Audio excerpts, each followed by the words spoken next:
Very good afternoon everyone. My name is Manikuntala Ghosh and today in this video we are going to continue with our next topic or our next class of ethics. So in our last video we were talking about ethics where we discussed about the attitude. Alright. Now attitude वाला topic हमारा already खत्म हो चुका है. We are only left with the last topic of the attitude which is called persuasion. Now what is the meaning of persuasion? Persuasion का मतलब है किसी भी चीज़ को जब हम अप्रोच करते हैं, ठीक है, चाहे वो किसी सोशल इन्फ्लुएंस के द्वारा हो, चाहे वो हमारे वैल्यूज़ ने कहा ऐसा करने के लिए, चाहे वो हमारे अंदर से आया है कि हमें ऐसा करना चाहिए, चाहे किसी और ने हमें डायरेक्ट किया हो. So anything that we proceed or we want to approach, ठीक है, is basically called as persuasion. ठीक है, एक बार आप लोग देखिए यहाँ पर. What is persuasion? Persuasion is a form of social influence. ठीक है, दिख रहा है सबको आपको? Okay.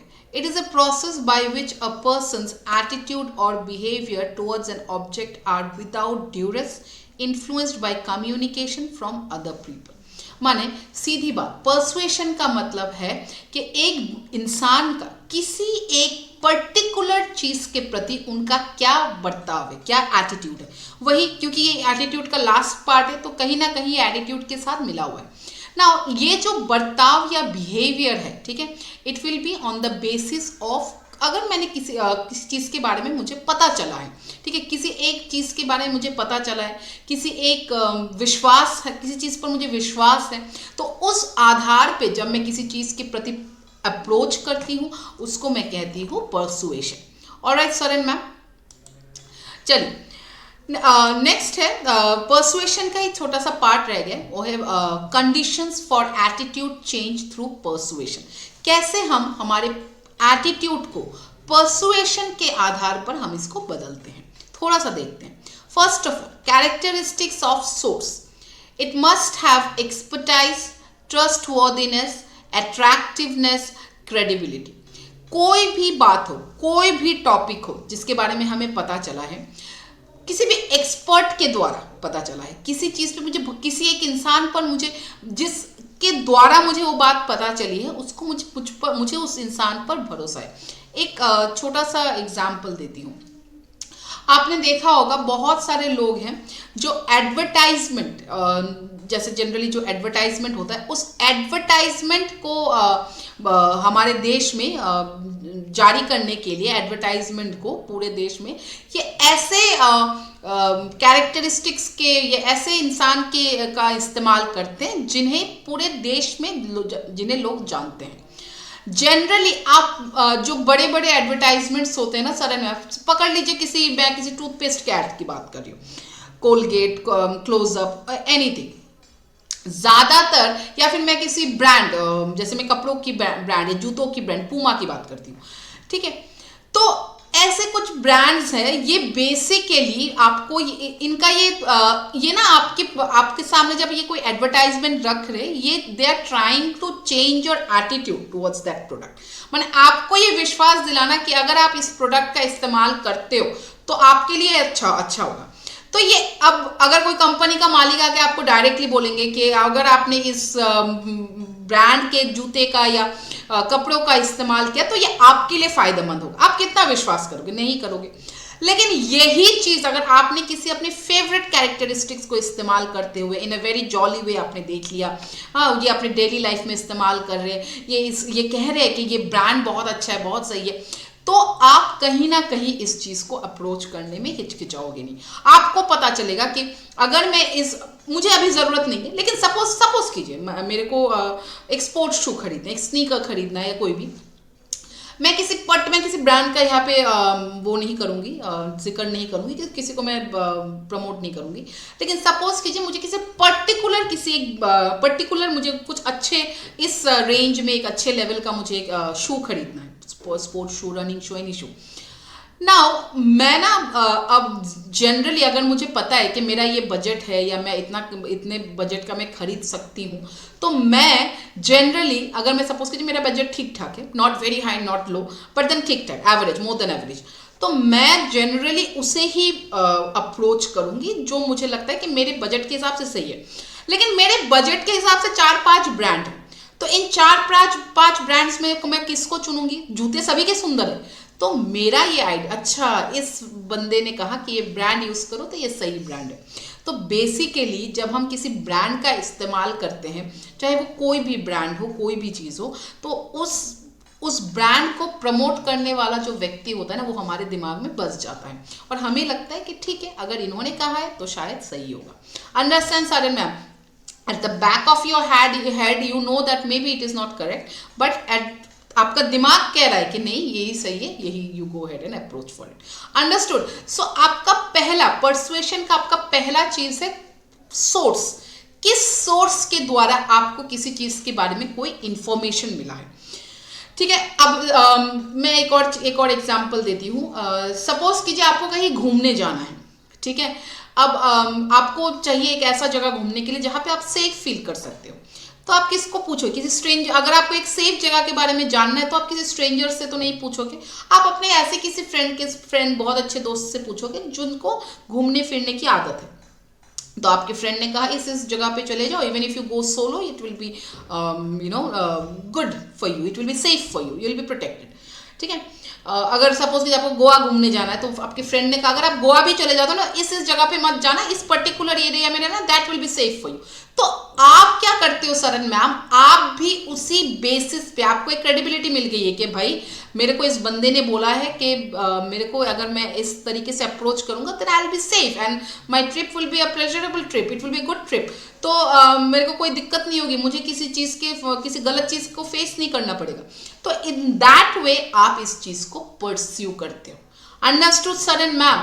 एनीथिंग, सपोज कीजिए आपको किसी पर्टिकुलर जगह में जाना था। मैं फिर से मैं कह रही हूँ, मैं किसी चीज को प्रमोट नहीं करूंगी, किसी पर्टिकुलर जगह का नाम नहीं लूंगी। आपको किसी पर्टिकुलर जगह में जाना था, वैसे it is a very beautiful place, but आपको अकेले घूमने जाना है। ठीक है, अब किसी ने कह दिया जगह तो बहुत सुंदर है, ये है वो है, बट इस जगह पे अगर तुम अकेले या कपल या किसी एक इंसान के साथ जाने के लिए प्लान कर रहे हो तो मत जाओ। Generally this place is like for people जब आप ग्रुप के साथ या फैमिली के साथ जाते हो, अदरवाइज डोंट गो सोलो या just go with your husband or wife or maybe with a friend, just one people, just two people, just don't go that. तो आप इतने दिनों से सोच रहे थे आप इस जगह पे घूमने जा रहे हो, अब आपका एटीट्यूड इस जगह के प्रति बदल गया और आपने किसी और जगह को चुना जहां पे आपको लगता है आप सेफ हो।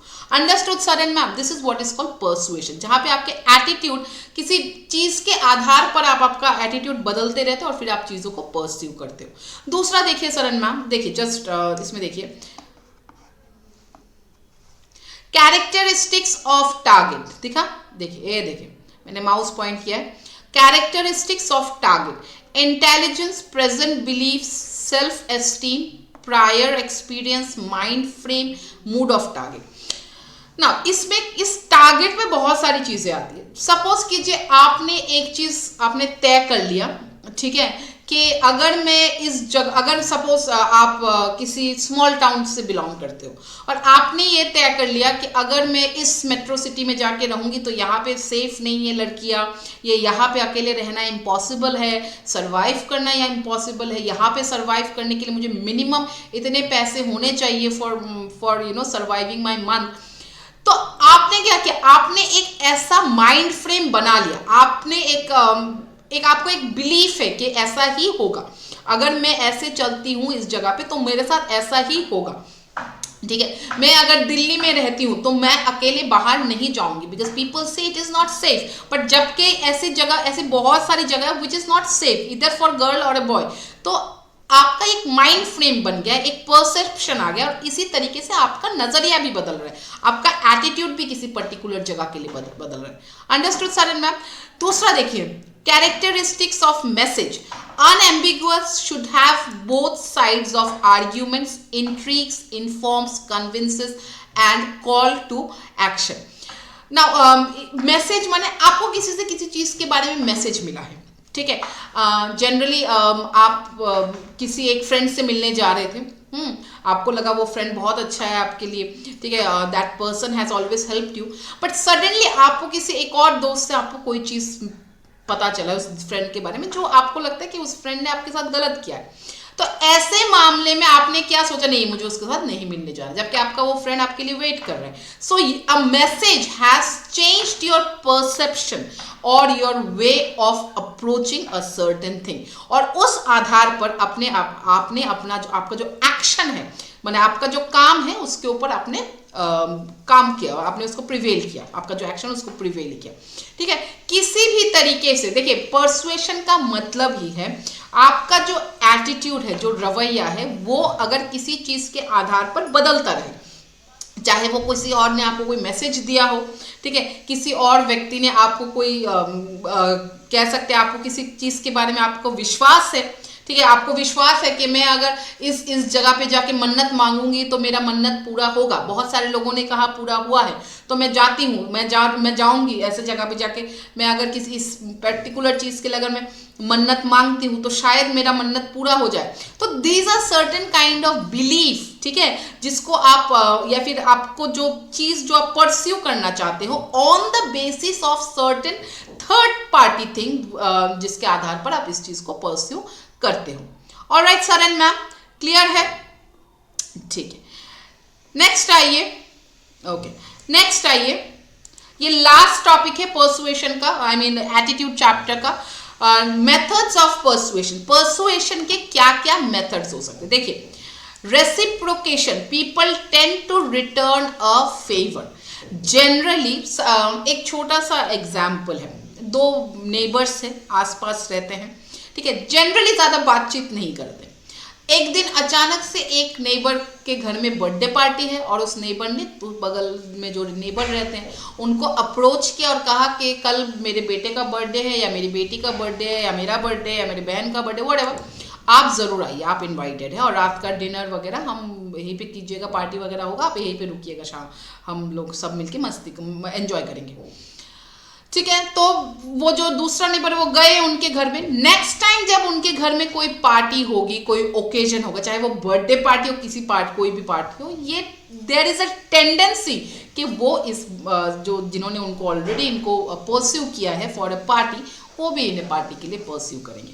ये नेचुरल सी बात. देखना, आप जैसे कुछ चीजें आप किसी ने आपको किसी चीज में मदद किया है, ठीक है, किसी इंसान ने आपको कॉलेज लाइफ में या स्कूल लाइफ में या जॉब लाइफ में आपको किसी चीज को लेकर मदद किया है, तो कहीं ना कहीं अगर आप सेल्फिश नहीं हो तो आपको भी जब मौका मिलता है आप भी उस इंसान की मदद करते हो. ये नेचुरल है, इसी को हम कहते हैं. देखिए, बहुत सारी जगहों पे है, आप कहीं पे जा रहे हो, अगर आप वहां पे जाकर किसी की हेल्प करते हो तो आपको प्रॉब्लम हो सकती है, ठीक है, लेकिन फिर भी आप जाते हो क्योंकि आपको लगता है यार इस बंदे ने मेरे साथ, ये बंदा मेरे साथ था जब मेरे को जरूरत थी, तो how come I can leave that person in such situation. So this is what we call reciprocation. एक persuasion on the basis of reciprocation आप कैरी फॉरवर्ड करते हो. समझ में आया सर एंड मैम? नेक्स्ट देखिए, commitment and consistency. Once people are committed to what they think is right, they are more likely to honor the commitment. देखिए, ये तो हमारे देश में बहुत ज्यादा होता है. एक बार एक बंदे ने सोच लिया ना कि जो मैं कह रहा हूं वही सही है, वही ठीक है, तो वो वही करते हैं. There are lot of examples, good examples, bad examples, जो इस परसुएशन से रिलेट करते हैं. बहुत सारे लोग हैं जो जातिवाद पे मानते हैं, ठीक है, कि इन्होंने सोचा कि भाई हम जाति में, हम ये में बड़े हैं, इनके जात से, हम इनके जात ऐसे जात के लोगों के साथ हम मैरिज नहीं करेंगे, मैरिज सेरेमनी नहीं करेंगे. लेकिन ऐसे ही बहुत सारे लोग हैं जो ये बिलीव करते हैं कि ये देश सेक्युलर देश है, इस देश में हम किसी भी इंसान को जाति, धर्म, वंश, लिंग या जन्म स्थान के आधार पर हम किसी के साथ भेदभाव नहीं करते. तो मैं भी I will also abide by my constitution of India. मैं भी इस आधार पर नहीं करूंगी. तो मेरा कमिटमेंट ये है, मैं किसी के साथ जातिवाद के आधार पर मैं किसी के साथ भेदभाव नहीं करूंगी. समझ में आया सर एंड मैम? नाउ बात ये आती है कि इस कमिटमेंट एंड कंसिस्टेंसी में, ये जो पर्सुएशन है, हम किसी भी एक चीज को बिलीव कर लेते हैं, किसी भी एक चीज को हम अपने दिमाग में बैठा लेते हैं और फिर उसी चीज के आधार पर हम काम करते हैं. ठीक है, ऑलराइट. नेक्स्ट आइए, social proof. Okay, social proof कहता है, एक second Saran ma'am, okay, social proof कहता है people do things that they see others doing. लोग ऐसी ऐसी चीजें करते हैं जो ये किसी और को करते हुए देखते हैं, ठीक है। जैसे कि मैंने आप लोगों को ये सब एग्जांपल्स मैं आप लोगों को एथिक्स क्लास में देती रहती हूँ। जैसे कि सपोज आप किसी सोसाइटी में रहते हो, आपने सोसाइटी में देखा एक बंदे ने अपने बच्चे के बर्थडे को अच्छे से मनाया, सबको बुलाया, तो आप भी नेक्स्ट टाइम जब आपके बच्चे का बर्थडे होगा तो आप भी वैसे ही मनाने की कोशिश करोगे। आप फ्रेंड्स सर्कल में आपने देखा आपका एक फ्रेंड का बर्थडे था, तो ये लोग ये आपको सिनेमा दिखाने लेके गए, तो आप कोशिश करोगे आपके बर्थडे में आप भी किसी फ्रेंड को आप अपने फ्रेंड्स को पार्क में ले जाओ या मूवी दिखाने ले जाओ या कहीं पे ले जाओ या फिर डिनर करवाने ले जाओ, लंच करवाने ले जाओ। तो सोशल प्रूफ इज समथिंग कि मैं किसी और को देख के मैं ऐसा काम करने के लिए सोचती हूँ, ठीक है, कि ये बंदे ने ऐसे किया तो मैं भी ऐसे करूंगा। Authority, people tend to obey authority figure. लोग अथॉरिटी क्या कहता है, ठीक है, कि ऐसा करना चाहिए वैसा करना चाहिए आपको। जैसे कि अभी कुछ दिन पहले मैं रिसेंट किसी चीज़ की बात करती हूँ। रिसेंटली आपने देखा होगा कि मोदी जी ने कहा है कि 22 जनवरी को हम राम मंदिर की स्थापना कर रहे हैं ना। सभी के सभी इतने वैसे तो उन्होंने 140 करोड़ लोगों को इनवाइट किया है, पर उन्होंने कहा है कि उस दिन अगर स्थापना के दिन अगर 140 करोड़ लोग आ गए तो थिंग्स कैन बी डिटोरिएटेड, ठीक है। तो इससे अच्छा आप ये कीजिए, आप 2 दिन के बाद से आना शुरू कीजिए और 22 तारीख को इस चीज़ को कोमेमोरेट करने के लिए, सेलिब्रेट करने के लिए अपने घर में एक एक दिया जलाइए सॉरी दिया जलाइए। तो अब 22 जनवरी को 140 करोड़ लोग जलाए ना जलाए, पर कम से कम कुछ करोड़ लोग तो जलाएंगे मोदी जी की इस बात पर, क्योंकि अथॉरिटी हमें कोई चीज से किसी चीज की आशा करते हैं, पर जरूरी नहीं है ऐसा करें हम, पर हम कर सकते हैं ना। कुछ चीजें अथॉरिटी कह सकती है कि आपका ये चीजें बैंड है, दिल्ली में पोल्यूशन के कारण आप पटाखे जला नहीं सकते हो, तो आपको अथॉरिटी ने ऐसा कहा है तो आप इसके हिसाब से आप चीजों को मानते हो, पर ज्यादातर लोग नहीं मानते, पर इसको मानना जरूरी है। तो पर्सुएशन अथॉरिटी के आधार में माने, अथॉरिटी क्या कहती है उस आधार पे आप चीजों को बदलते रहते हो, ठीक है। Liking, people are easily persuaded by the people they like. ये मैंने आपको एटीट्यूड में पढ़ाया है। एक इंसान जिसे आप लाइक करते हो उसके आधार पे वो जो कहता है उसको सुन के आप आगे बढ़ते हो। आप अपनी मम्मी को बहुत प्यार करते हो या पापा को बहुत प्यार करते हो और मम्मी पापा ने कहा कि आपको ये अंकल जो है ना ये बहुत अच्छे, या ये जो आंटी है ना बहुत अच्छे, इनके घर में जाएंगे तो हम ये ले जाएंगे, तो आपका भी एक दिमाग में बैठ जाता है कि इनके घर में जाना है तो अच्छे से रहना है, ये अच्छे लोग हैं, ये हमारे फैमिली के साथ दे आर गुड। सो आपका भी एक पर्सुएशन बदल जाता है। Scarcity, perceived scarcity will demand and persuade towards action। आप किसी चीज को, अगर आपके पास कोई किसी चीज का डिमांड है और उसकी कमी है तो आप कोशिश करोगे इस डिमांड की कमी के साथ आप चीजों को परस्यू करो, ठीक है। Appealing to reason, giving logic, scientific rational, किसी चीज के बारे में आपको पता चला, आप उस चीज को रैशनलाइज कर रहे हो, सोच विचार कर रहे हो, वैज्ञानिक तरीके से सोच रहे हो, क्या सच में पृथ्वी गोल है, क्या सच में सूरज हमसे इतना ज्यादा दूर में रहते हैं, 1.5 लाख किलोमीटर दूर रहते हैं, क्या सच में पृथ्वी में दूसरा गैलेक्सीज है। तो ये सब चीजें माने कोई भी चीज को आप रीजन, लॉजिकल चीजें निकालने की कोशिश करते हो। Appealing to emotions by means of speech, advertising, religion, customs, किसी भी एक चीज को आप जैसे कि जरूरी नहीं है कोई पूजा वगैरह है, लेकिन आपने आज सोचा कि मैं आज साड़ी पहनूंगी, क्यों?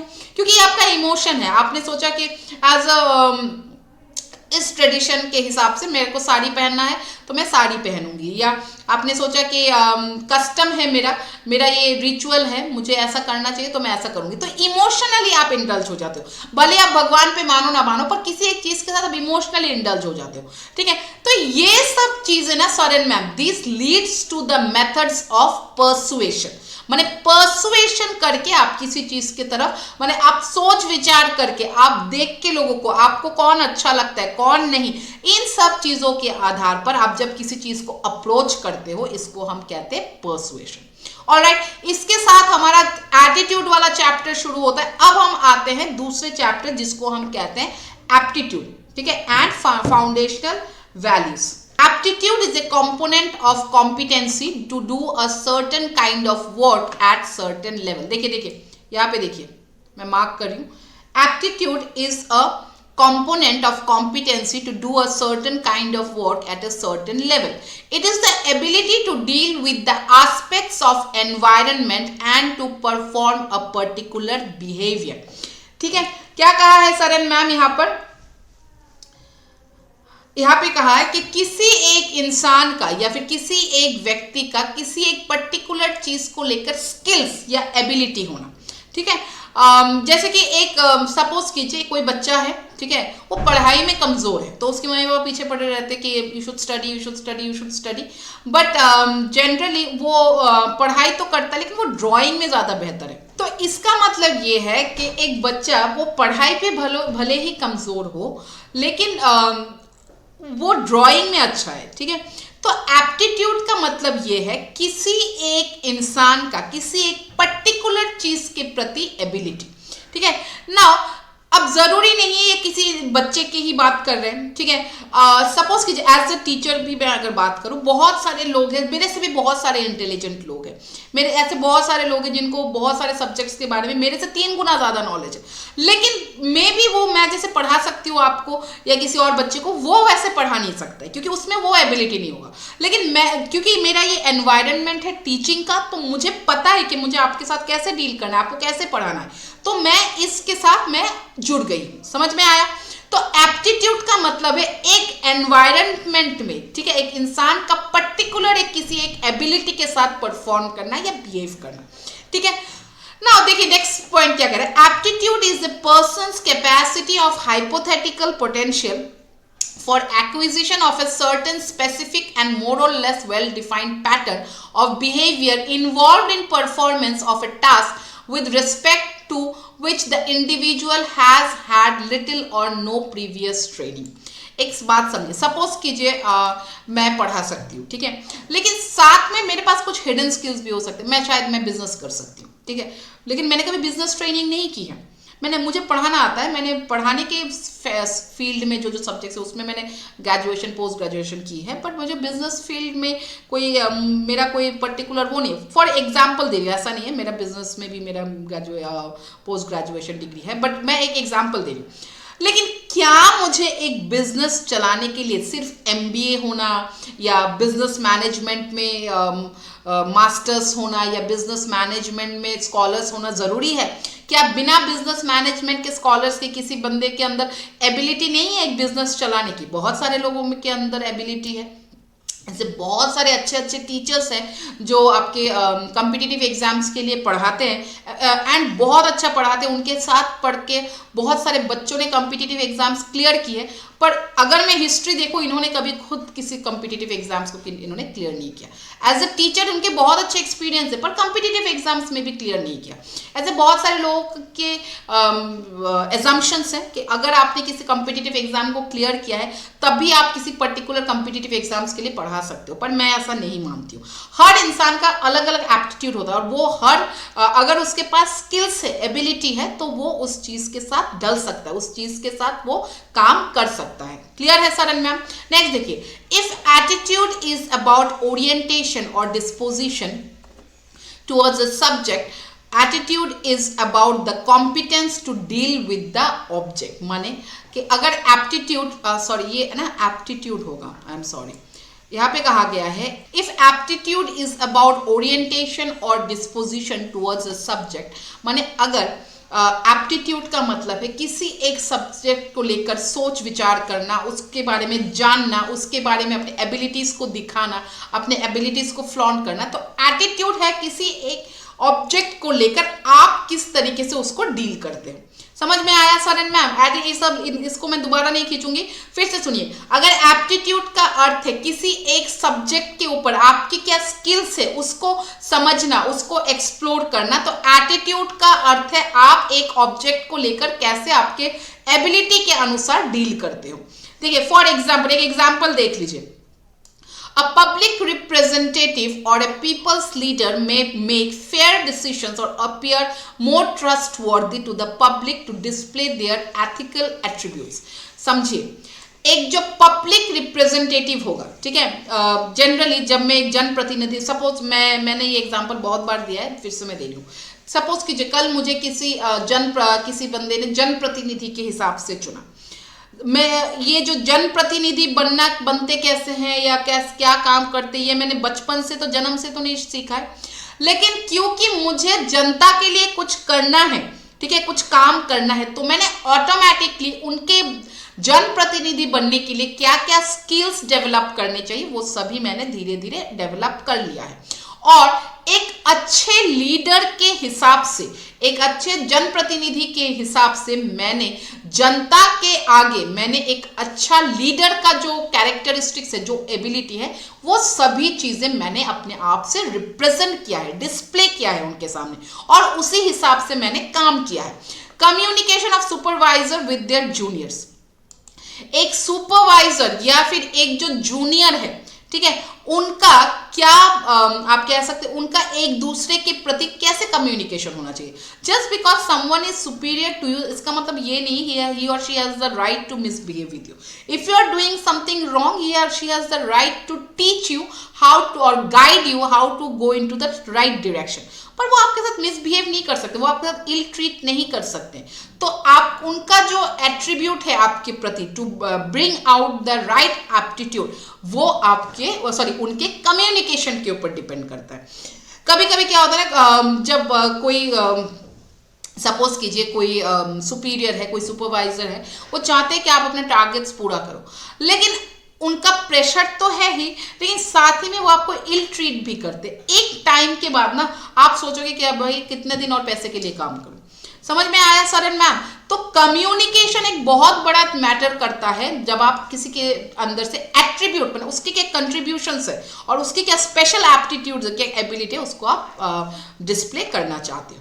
तो जैसे कि मैं बता रही थी कि ये जो गवर्नमेंट है, एक जो सरकार है, अगर इन्हें काम करना है, अगर इन्हें देश में सिचुएशंस को सही दिशा में बरकरार रखना है, या फिर एक पब्लिक सर्वेंट भी है, अगर उन्हें इस देश में अपने चीज़ों को बरकरार रखना है, अपने काम को सही ढंग से करना है, तो उन्हें अपने वैल्यूज़ के आधार पर काम करना ज़रूरी है।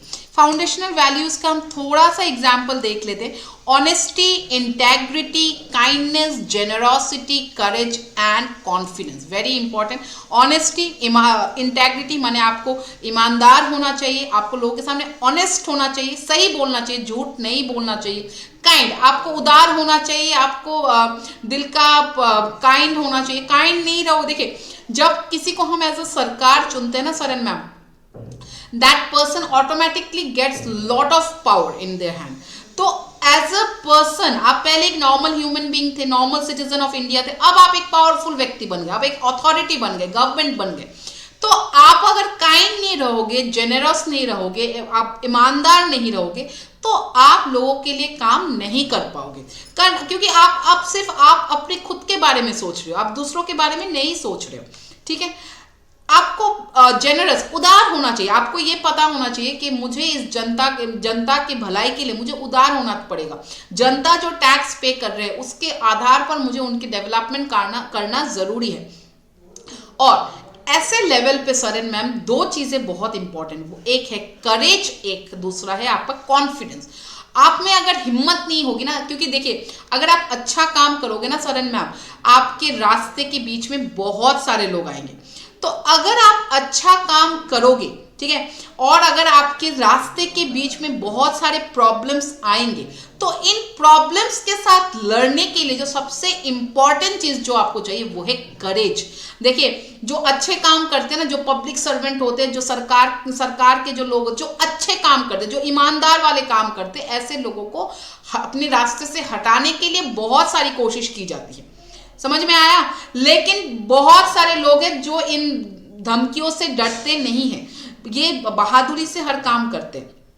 तो ये करेज और कॉन्फिडेंस, आप में कॉन्फिडेंस बहुत ज्यादा होना चाहिए कि मैंने जिस काम के लिए पढ़ाई किया है, मैंने जिस काम के लिए इतनी मेहनत से इस एग्जाम को क्लियर किया है, या फिर मैंने जिस काम के लिए जनप्रतिनिधि के अनुसार मैंने शपथ लिया है, मुझे वो काम अब ईमानदारी से ही पूरा करूंगी या करूंगा, और मैं इस काम को सफल भी बनाऊंगा। अंडरस्टूड? सो ये जो जितने भी चीजें हैं ना सर एंड मैम, ये कहाँ से आती है? ये आती है आपके वैल्यू से। आपका वैल्यू तय करता है कि आप आगे चल के क्या करोगे, आपकी क्या एटीट्यूड होगी, आपकी क्या रवैया होंगे, आप किस तरीके से लोगों के साथ डील करोगे, आपके ऑफिशियल मामलों में आप अपने जूनियर्स के साथ कैसे डील करोगे, आप अपने साथ काम करने वाले लोगों के साथ कैसे डील करोगे, ये सब चीजें आपकी वैल्यू आपको बताती है। ऑलराइट, चलिए ना, एक अच्छे प्रशासक बनने के लिए आप में क्या एट्रीब्यूट्स होना चाहिए, to become a good administrator आपकी क्या एट्रीब्यूट होना चाहिए, चलिए देखते हैं। पहला, विलिंगनेस टू अज्यूम रिस्पॉन्सिबिलिटी, किसी भी एक काम को पूरा करने की जिम्मेदारी लेने की आप में जो इच्छा है, ठीक है। आपको आप सपोज कीजिए आपको किसी भी पब्लिक पोजीशन के बारे में आप सोच लीजिए, बड़ा छोटा छोड़ दीजिए, ठीक है। एक अच्छे पब्लिक पोजीशन के लिए आपको कहीं पे अपॉइंट किया गया है, किसी एक जिले में, एक बहुत ज़्यादा हाई माने अर्बन एरिया नहीं है, लेकिन semi rural semi urban area है कह सकते हो। तो ऐसे किसी ज़िले में आपको एज अ मैजिस्ट्रेट या एज अ डेप्यूटी कलेक्टर या और भी किसी रोल, मतलब किसी एक पब्लिक पोजीशन में आपको अपॉइंट किया गया है। अब आपके ऊपर ना बहुत सारी जिम्मेदारी आ जाएगी। अब धीरे धीरे वहाँ के लोकल लोगों की ये प्रॉब्लम्स, वो प्रॉब्लम्स, वहाँ के लोकल ज़मीनों की ये जिम्मेदारी, वो ये सब चीज़ें आपके ऊपर आ जाएगी। जिस दिन से आप अपॉइंट होंगे ना सरन मैम, आपके काम के अनुसार, भारत के संविधान के अनुसार और आपके काम के अनुसार आपके पास काम आना शुरू हो जाएगा। लेकिन फिर भी क्यों हमारे सरकारी दफ्तरों में ऐसे बहुत सारे काम हैं जो पेंडिंग है, क्योंकि जो सरकारी अफसर है ना सरन मैम, ये ना अपने काम बहुत सारी जगहों पे ढंग से करते नहीं है। अगर ये अपने काम टाइम टू टाइम करेंगे तो इनके बहुत सारे काम पेंडिंग से फ्री हो जाएंगे। तो एज अ गुड, अगर आपको किसी जगह का एक अच्छा अफसर बनना है, एक प्रशासक बनना है, तो आपका सबसे इंपॉर्टेंट काम है आपको उस काम को पूरा करने की आपकी जो विलिंगनेस, आपकी जो इच्छा है। क्लियर है। दूसरा, एक steadily enlarging ability to deal with more problems, माने एक ऐसी क्षमता, देखिए अगर आप एक प्रशासक हो ना सरन मैम, एक पब्लिक ऑफिसर हो, पब्लिक एम्प्लॉय हो, तो आपके रास्ते में बहुत सारे रुकावटें आएंगी, बहुत सारे बाधाएं आएंगी। लेकिन क्या आप इन बाधाओं को हर बार टाल के जा सकते हो कि नहीं कर सकते? नहीं। आप अगर इन बाधाओं को नहीं टाल के इनका डट के सामना करोगे, तब भी आप अपने सभी प्रॉब्लम्स को सॉल्व कर सकते हो। सपोज कीजिए आप किसी सरकारी किसी गांव में आप एज सरपंच के किसी अधिकारी के हिसाब से आपकी अपॉइंटमेंट हुई है, ठीक है, आपको नियुक्त किया गया है। आपके पास, आपके हाथ में बहुत सारी रिस्पॉन्सिबिलिटीज आएंगी। तो एज अ गवर्नमेंट एम्प्लॉय आपकी क्या जिम्मेदारी है कि आप इन सभी प्रॉब्लम्स को सॉल्व करें ना। आप पढ़े लिखे हो, जिस गांव में आपकी पोस्टिंग हुई वो लोग पढ़े लिखे नहीं भी हो सकते, ठीक है। तो उनकी थिंकिंग और आपकी थिंकिंग में दिन रात का फर्क होगा। तो इस थिंकिंग को इक्वलाइज करके आप किस तरीके से हर बार ये प्रॉब्लम सॉल्व करोगे, ये आप पे डिपेंड करता है, ठीक है। थर्ड देखिए, a strong bent towards action, माने कोई भी काम हो, सुन लिया किसी ने बोला सर गांव के इस कोने में पानी नहीं आ रहा है, किसी ने बोला सर, आप सपोज कीजिए आप किसी गांव के सब डिविजनल मैजिस्ट्रेट हो, किसी ने आके बोला सर मेरे गांव में बिजली नहीं आ रही। आपने सुन तो लिया, और उन्होंने कहा सर बच्चों के एग्जाम्स आ रहे हैं, बिजली के कारण बच्चे पढ़ाई नहीं कर पा रहे, गर्मी बहुत ज़्यादा है, सो नहीं पा रहे, और क्योंकि जंगल का साइड है तो जंगली जानवर भी आते रहते हैं, बहुत सारी दिक्कतें हैं। आपने सुन लिया है, आपने एज ए ऑफिसर आपने उनकी अर्जी डाल दी है, उन्होंने अर्जी डाल दी, आपने उसको एक्सेप्ट भी कर लिया, सुन लिया।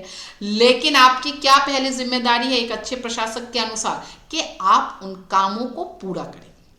अगर ये काम आपसे नहीं पूरा होगा तो आप अपने ऊपर वाले लेवल तक पहुंचाइए और इन कामों को पूरा कीजिए। माने कोई भी दिक्कत हो, कोई भी चीज हो, इसको पूरा करने का आपकी एक स्ट्रॉन्ग मोटिवेशन होना चाहिए टू टेक एक्शन। क्लियर है sir and ma'am? A good listener, आपको एक अच्छे लिसनर होना जरूरी है। देखिए बहुत सारे लोग आपके पास बहुत सारे प्रॉब्लम्स लेके आएंगे सर एंड मैम, आप ना लोगों को अवॉइड नहीं कर सकते। तो आपका ऐसे जगह पे क्या जिम्मेदारी होगी, लोगों को सुनना, चाहे वो पब्लिक हो, चाहे वो आपके एम्प्लॉयज हो, आपके जूनियर्स हो, आपके कलीग्स हो, आपके सीनियर हो, आपको सभी को सुनना जरूरी है। ठीक है, सपोज कीजिए किसी पब्लिक कोई पब्लिक आया है गांव, आप किसी गांव में एज अ डेप्यूटी कलेक्टर वो हो नियुक्त किया गया, किसी बंदा आया है कोई और कहा है कि मेरे जमीनों पर कुछ लोगों ने जब्त कर लिया है और मुझे उसमें काम नहीं करने दे रहे। तो पहले तो आप उस बंदे को अच्छे से सुनोगे, उसकी प्रॉब्लम्स को समझोगे और उसके प्रॉब्लम्स के आगे आप अपने आप को डालोगे, माने आप एम्पैथाइज करोगे अपने आप को। आप सोचोगे कि अगर मैं उसकी जगह पे होती और मेरे पास सिर्फ यही एक जरिया होता लाइफ में जीने के लिए, तो मैं कैसे जीती या जीता। ठीक है, और अपने आप को एम्पैथाइज करके और उनके लिए काम करो। ठीक है, नेक्स्ट, इफेक्टिव विद पीपल। जो भी काम करते हो ना सर एंड मैम, वो लोगों के लिए इफेक्टिव होना चाहिए, वो लोगों के लिए काम आना चाहिए। कुछ भी काम करते हो वो ऐसा काम होना चाहिए कि लोगों की मदद मिले। ठीक है, लोग जिस प्रॉब्लम्स को लेकर आपके पास आए हैं उस के अनुसार आपका जो एक्शन था उसके अनुसार वो प्रॉब्लम सॉल्व हो गया है। एटलीस्ट आप कोशिश कीजिए। ठीक है, आप एज ए गुड प्रशासक आप कोशिश कर सकते हो, आपके हायर अथॉरिटीज को बता सकते हो, आपकी तरफ से एम्प्लॉयज अपॉइंट कर सकते हो ताकि इन प्रॉब्लम्स को आप सॉल्व कर सकते हो। अ गुड इनिशिएटर, सपोज कीजिए किसी आपने बहुत सारी जगहों पे सुना होगा, बहुत सारे IAS IPS civil service public servant ने ये काम किया, वो काम किया, ये कर दिया, वो कर दिया। जरूर सपोज कीजिए किसी गांव में स्कूल नहीं है, अभी गांव में शिक्षा व्यवस्था होना जरूरी है, लेकिन किसी गांव में स्कूल नहीं है। स्कूल है बट नाम के लिए स्कूल है, उसमें कोई प्रॉपर अप्लायंसेस नहीं है, कोई फर्नीचर नहीं है, बच्चे पढ़ने के लिए जगह नहीं है, तो बच्चे भी नहीं आते और जो टीचर्स को अपॉइंट किए गए वो भी नहीं आते ना। आपके अब क्या होता है ना, ऐसे लोग ऐसी चीजें गांव वालों को कभी कभी इनको कोई फर्क नहीं पड़ता है, तो ये इन्होंने आपके पास कंप्लेन नहीं किया, लेकिन आपको पता है कि आपके देश के अगर विकास होना जरूरी है तो बच्चों को भी शिक्षित होना जरूरी है। प्राइमरी लेवल से शिक्षा प्राप्त करना जरूरी है, क्योंकि आपको पता है आपका आर्टिकल 21A कहता है इस देश के सभी बच्चे जिनकी उम्र 6 से 14 साल की हो उनको शिक्षा प्राप्त करना जरूरी है। तो इसके अनुसार आपने क्या किया, आपने एक शिक्षा के स्थान को उस गांव में सेटअप करने की आपने ठान ली और अपने तरफ से ऊपर अर्जी लगाई और उस स्कूल को अच्छे से मरम्मत किया, उसमें फर्नीचर्स वगैरह लगाए और बच्चों को पढ़ाई करने के लिए आपने वहां पे आमंत्रित किया या फिर बुलाया। समझ में आया सर एंड मैम? और जो टीचर जो नहीं आ रहे उसकी भी आपने क्लास लगवाई, उसको भी बोला कि तुम्हें अगर अपॉइंट किया गया है तो तुम्हारी जिम्मेदारी है कि बच्चों को पढ़ाने के लिए आप आगे आओ। समझ में आया सर एंड मैम? तो आप खुद से भी इनिशिएट लेकर काम कर सकते हो। दूसरा, capacity to build his own strength by building the competence of the organisation. Same thing, देखिए आप जिस संस्था के लिए काम कर रहे हो उस संस्था का जो नियम जो ड्यूटी है उनके मतलब उस लेवल को बढ़ा के आप अपनी खुद की स्ट्रेंथ भी बढ़ा सकते हो। ठीक है, आप एक SDM हो, DM हो, ठीक है, आपने अपने ऑफिस का जो आपका जो भी कर्तव्य है, ड्यूटी है, उन ड्यूटीज को अपने अच्छे से फुलफिल किया, आपने अच्छे से उनको अपने अच्छे से उनको जनता की जो प्रॉब्लम्स है उनको आपने कहा कि आप पूरा करोगे, आप जनता की बातें सुनोगे, मानोगे। तो इस तरीके से आप क्या कर रहे हो, आप अपने भी कॉम्पिटेंस लेवल को बढ़ा रहे हो और आपके ऑर्गेनाइजेशन की भी। Capacity to use his institute, वही एक ही चीज, आपको आपके संस्था के तरफ से जो राइट्स या पावर दिए गए हैं, जो ड्यूटी दिए गए हैं, उनको आप अच्छे से निभाइए। Avoid using power and authority for your own. अच्छा, ये बहुत इंपॉर्टेंट है, किसी भी पावर को अपने खुद के पर्सनल काम के लिए इस्तेमाल करना बंद कीजिए। ठीक है, अब आप किसी गांव के DM हो या SDM हो या कलेक्टर हो या डेप्यूटी कलेक्टर हो, तो आप एज अ डेप्यूटी कलेक्टर आपको आपके बहुत सारे फैसिलिटीज मिलते हैं। ठीक है, लेकिन आपको गाड़ी वगैरह भी मिलती है। अब उन गाड़ियों का इस्तेमाल आप अपने पर्सनल काम पे भी लगा रहे हो।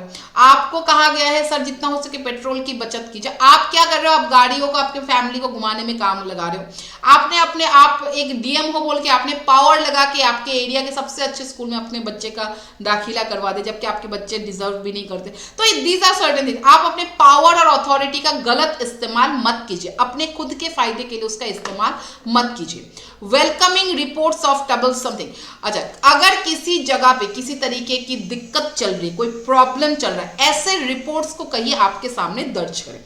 आप किसी गांव में पुलिस हो, इंस्पेक्टर हो, आप कोई एसपी हो, एसीपी हो, एएसपी हो, डीएसपी हो। DSP generally non metro cities में डीएसपीज होते हैं, ठीक है, जो beginning of the officer level होता है। तो आपने क्या किया, आपने कहा कि आपके एरिया में जो भी दिक्कत है, महिलाओं की प्रॉब्लम्स है बहुत आपके एरिया में, तो आपने कहा अगर किसी महिला को कोई भी दिक्कत होता है, सबसे पहले आप इस नंबर में डायल कीजिए, यहाँ के रिपोर्ट कीजिए, आपको पूरी सुरक्षा दी जाएगी और आपके कंप्लेंट को हम गुमनाम रखेंगे, एनोनिमस रखेंगे, हम किसी को बताएंगे नहीं किसने वो किया। तो ऐसे चीजों को माने लोगों को बढ़ावा दीजिए कि लोग आगे आए और आपको पता है कि क्या क्या दिक्कतें हैं, क्या क्या ट्रबल है। समझ में आया सरन मैम? ठीक है, अ गुड टीम वर्क। और जब आप भले ही आप एक अच्छे प्रशासक हो, एक पब्लिक सर्वेंट हो, पर आप सबके साथ मिलकर काम कीजिए, ठीक है। आप अपने जूनियर्स को भी इन्वॉल्व कीजिए, ठीक है, ताकि लोगों की ज्यादा मदद हो सके। आपको कोई क्रिमिनल पकड़ना, आप एक पुलिस हो, तो एज ए पुलिस आप अकेले मत काम कीजिए, आप पूरे टीम को साथ लेकर काम कीजिए। Understand sir and ma'am? So this is how to become a good administrator. You can attribute certain things in the society. Now इसके साथ में आप हमारा आज का ये वीडियो यहीं पे समाप्त करती हूँ, खत्म करती हूँ, ठीक है। हमारे साथ जुड़े रहिए, हमारे इस एग्जाम वन चैनल के साथ जुड़े रहिए, हमारे इस चैनल को लाइक शेयर एंड सब्सक्राइब जरूर कीजिए। आगे आपको बहुत सारे ऐसे फ्री क्लासेस और वीडियोस मिलेंगे, प्रीवियस वीडियोस और फ्री क्लासेस भी मिलेंगे, और सिर्फ एथिक्स की ही नहीं, ऐसे बहुत सारे सब्जेक्ट्स हैं जो इस एग्जाम चैनल में पढ़ाया जाता है। इसके साथ मैं अपनी इस वीडियो को कंक्लूड करती हूँ और मिलते हैं आपके साथ अगले वीडियो में, एथिक्स के अगले एपिसोड या अगले टॉपिक के साथ। तब तक के लिए थैंक यू।